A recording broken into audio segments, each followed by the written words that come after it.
Welcome to Digital Ideas. I'm Mike Yeomans, and I'm with Stefan Van Hastel, who's the marketing director for Alcatel-Lucent's fixed networks. Stefan, thanks for joining us. Hi, Mike. Pleasure to be here. Well, we've heard a lot of promising things about VDSL2 Vectoring and how it's going to dramatically improve the broadband speeds for millions of people. So, Stefan, what is vectoring technology?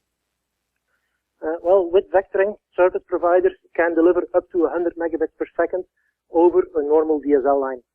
And not only that, they can also deliver increased upstream speeds, and they can also equalize performance across all lines. So good and bad lines will perform at the same level.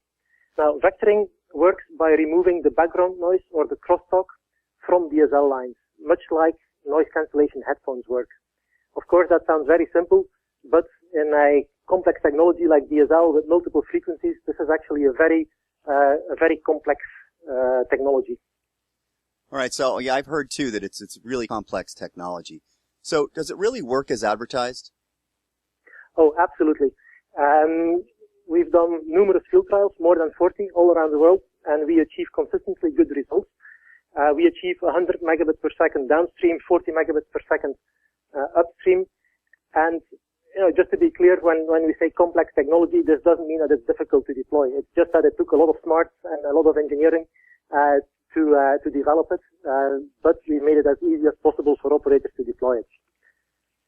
All right, might seem like an obvious question, Stefan, but why would customers still invest in vectoring? Well, I think most operators have fiber to the home as their long-term strategy because fiber is really the most future-proof technology.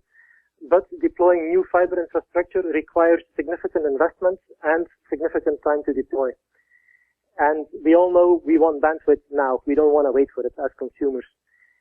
With vectoring, with VDSL2 Vectoring, operators can upgrade existing DSL lines, deliver 100 megabits per second, and they can do it in a very quick and cost-effective way. So it's a perfect complement to fiber to the home deployment. It allows operators to deliver more broadband to more subscribers very quickly, and that's what we want, of course.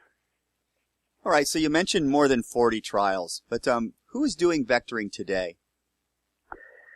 So besides the 40 trials, which are really spread all around the world, we already have 11 customers.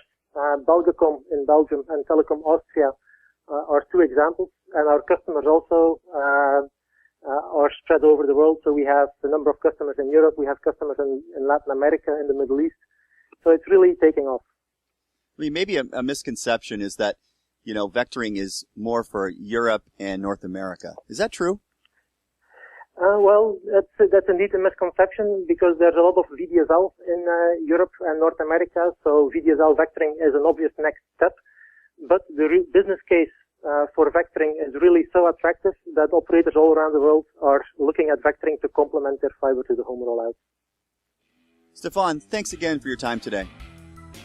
Thanks, Mike. And that was Stefan Van Hastel from Alcatel-Lucent. I'm Mike Yeomans. This has been Digital Ideas. Thanks for tuning in.